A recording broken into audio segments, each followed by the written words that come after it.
इन बातों के पश्चात ऐसा हुआ कि परमेश्वर ने अब्राहम से यह कहकर उसकी परीक्षा की, हे अब्राहम। उसने कहा, देख मैं यहाँ हूँ। उसने कहा, अपने पुत्र को अर्थात अपने इकलौते पुत्र इसहाक को, जिससे तू प्रेम रखता है, संग लेकर मोरिया देश में चला जा और वहां उसको एक पहाड़ के ऊपर, जो मैं तुझे बताऊंगा, होम बलि करके चढ़ा।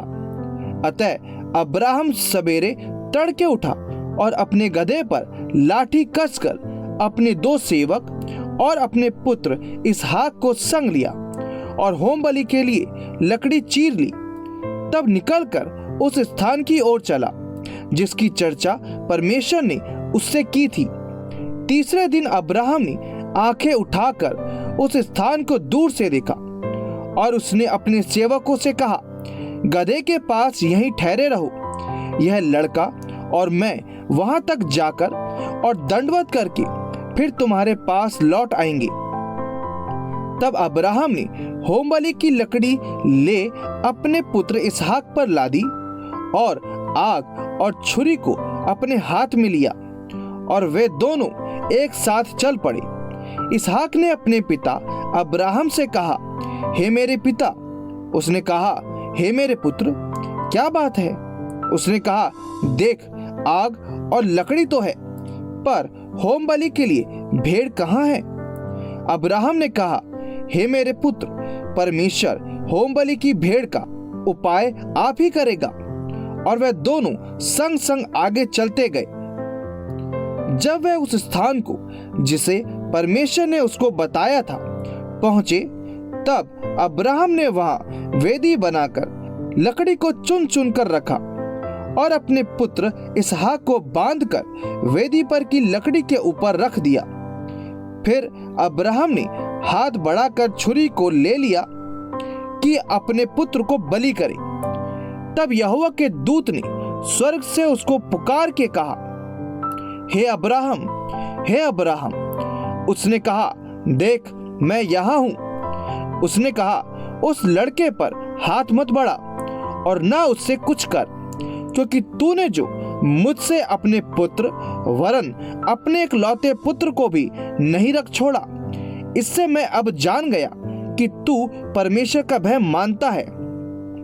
तब अब्राहम ने आंखें उठाई और क्या देखा कि उसके पीछे एक मेढ़ा अपने सींगों से एक झाड़ी में फंसा हुआ है।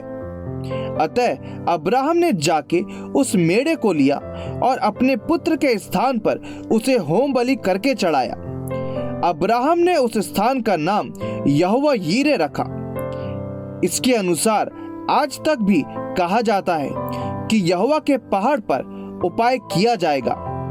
फिर यहोवा के दूत ने दूसरी बार स्वर्ग से अब्राहम को पुकार के कहा, यहोवा की यह वाणी है कि मैं अपनी ही यह शपथ खाता हूं कि तूने जो यह काम किया है कि अपने पुत्र वरन अपने इकलौते पुत्र को भी नहीं रख छोड़ा, इस कारण मैं निश्चय तुझे आशीष दूंगा और निश्चय तेरे वंश को आकाश के तारागण और समुद्र के तीर की बालू के किनकों के समान अनगिनत करूंगा। और तेरा वंश अपने शत्रुओं के नगरों का अधिकारी होगा और पृथ्वी की सारी जातियां अपने को तेरे वंश के कारण धन्य मानेंगी, क्योंकि तूने मेरी बात मानी है। तब अब्राहम अपने सेवकों के पास लौट आया और वे सब बेरशेबा को संग संग गए और अब्राहम बेरशेबा में रहता रहा। इन बातों के पश्चात ऐसा हुआ कि अब्राहम को यह संदेश मिला, मिल्का कि तेरे भाई नाहोर से संतान उत्पन्न हुई है।